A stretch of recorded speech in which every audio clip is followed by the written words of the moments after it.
বাংলাদেশের ক্ষমতাচ্যুত প্রধানমন্ত্রী শেখ হাসিনা নাস্তিক, মেয়ে সাইমা ওয়াজেদ পুতুল ইসলাম ধর্মের অনুসারী হলেও ছেলে সজীব ওয়াজেদ জয় ধর্মহীন।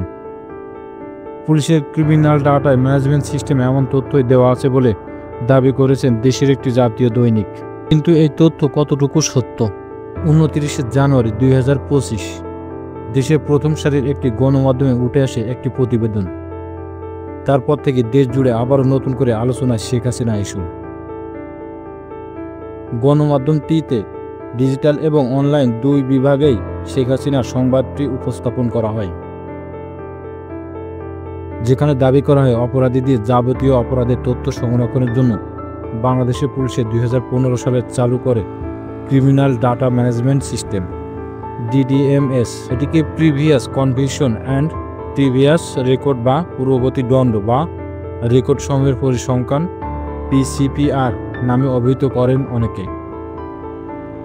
PCPR-এ পতিত আওয়ামী লীগ সরকারের সাবেক প্রধানমন্ত্রী শেখ হাসিনার নামে থাকা ধর্ম কলামে লেখা হয়েছে নাস্তিক। প্রতিবেদনে আরও বলা হয়, যদিও তার মেয়ে সাইমা ওয়াজেদ পুতুলের নামে ধর্ম কলামে লেখা হয়েছে ইসলাম, আর শেখ হাসিনার ছেলে সজীব ওয়াজেদ জয়ের নামে ধর্ম কলাম রাখাই হয়নি। PCPR রেকর্ডে বলছে শেখ হাসিনার নামে ব্যক্তির নাম কলামে লেখা হয়েছে শেখ হাসিনার সভাপতি বাংলাদেশ আওয়ামী লীগ, পিতার নাম মৃত শেখ মুজিবুর রহমান, বৈবাহিক অবস্থা বিবাহিত, লিঙ্গ লেখা হয়েছে মহিলা, ধর্মের কলমে লেখা হয়েছে নাস্তিক, ব্যক্তির থিম কলমে বলা হয়েছে হত্যাকারী, শেখ হাসিনার বয়স লেখা হয়েছে 76 বছর। CDMS-এ তার একটি ছবি যুক্ত হয়েছে। পুলিশ কর্মকর্তা জানান, ফৌজদারি মামলা সংক্রান্ত তথ্য ব্যবস্থাপনায় পুলিশের কেন্দ্রীয় সফটওয়্যার বা CDSM অপরাধীদের সব তথ্য সংরক্ষিত থাকে। এটি খুবই গুরুত্বপূর্ণ। 5 আগস্ট পরবর্তী সময়ে ঢাকা মহানগর সহ দেশের বিভিন্ন থানায় মামলা, ছাত্র জনতার আন্দোলনে হত্যাকারী, হত্যা চেষ্টা ও হত্যার নির্দেশিতা হিসেবে আসামি করা হয়েছে শেখ হাসিনাকে। সংশ্লিষ্ট কর্মকর্তারা বলেন, 2015 সালে ঢাকা ও 2016 সালে সারা দেশে CDMS চালু হলেও গত 5 আগস্ট পরবর্তী সময়ে প্রথমবারের মতো CDMS-এ যুক্ত হয়ে শেখ হাসিনার নাম। CDSM ও PCPR-এ শেখ হাসিনার ধর্মীয় পরিচয় নাস্তিক লেখা প্রসঙ্গে জানতে চাইলে ঢাকা মহানগর পুলিশের উপকমিশনার মিডিয়া মাহমুদ তালেবুর রহমান সেই গণমাধ্যমকে জানান, PCPR পুলিশের অভ্যন্তরীণ ও গোপনীয় বিষয়। আপনি সেটা কোথায় পেয়েছেন? আমার জানা মতে আপনার তথ্য সঠিক নয়। যেখান থেকে পেয়েছেন কোনো তথ্য জানতে চাইলে ওই জায়গায় খবর নেন। রাজনীতিতে আস্তিক নাস্তিক বিতর্ক টেনে আনায় বিরোধী দলের সমালোচনা করেছেন প্রধানমন্ত্রী শেখ হাসিনা। তিনি বলেন, ইদানিং আবার এটা শুরু হয়েছে আস্তিক আর নাস্তিক। আমরা 5 ওয়াক্ত নামাজ পড়ি, ফজরের নামাজ পড়ে কোরআন তেলাওয়াত করে দিন শুরু করি। আর যিনি বোতল খেয়ে ঘুমিয়ে ঘুম থেকে ওঠে দুপুর 12টার পর, তারা হলো আস্তিক।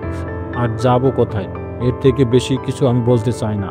বৃহস্পতিবার গণভবনে এক সভায় গণজাগরণ আন্দোলন নিয়ে সরকারের বিরুদ্ধে অবস্থান নেওয়া হেফাজতে ইসলামের BNP সংশ্লিষ্টতার সমালোচনাও করেন তিনি।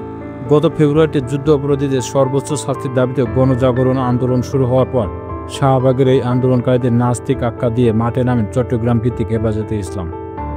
বিভিন্ন কর্মসূচিতে BNP সমর্থন পাওয়া হেফাজতের নেতা শেখ হাসিনা সরকারকে নাস্তিকবাদীদের সরকার আখ্যা করে বক্তব্য দিয়ে আসছেন। এই প্রসঙ্গে ধরে পিরোজপুর জেলা আওয়ামী লীগের নেতাদের সঙ্গে মতবিনিময় সভায় শেখ হাসিনা বলেন, আমরা 5 ওয়াক্ত নামাজ পড়ি, ফজরের নামাজ পড়ে কোরআন তেলাওয়াত করে দিন শুরু করি। আমরা হয়ে যাই নাস্তিক।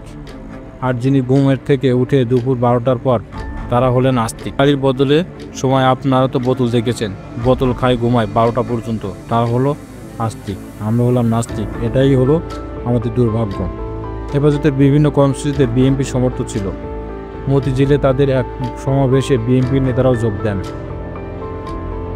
গত 5 মে মতিঝিলে অবস্থানে হেফাজতকারীদের আইনশৃঙ্খলা বাহিনীর সাহসী অভিযানে তুলে দিল তার কঠোর সমালোচনা করে আসছে BNP। এই অভিযানে কেউ নিহত হয়নি বলে সরকারের দাবি। অন্যদিকে এই দিন গণহত্যা চালানো হয় দাবি করে ক্ষমতায় গেলে এর বিচারও ঘোষণা দিয়েছেন বিরোধী দলীয় নেতা খালেদা জিয়া।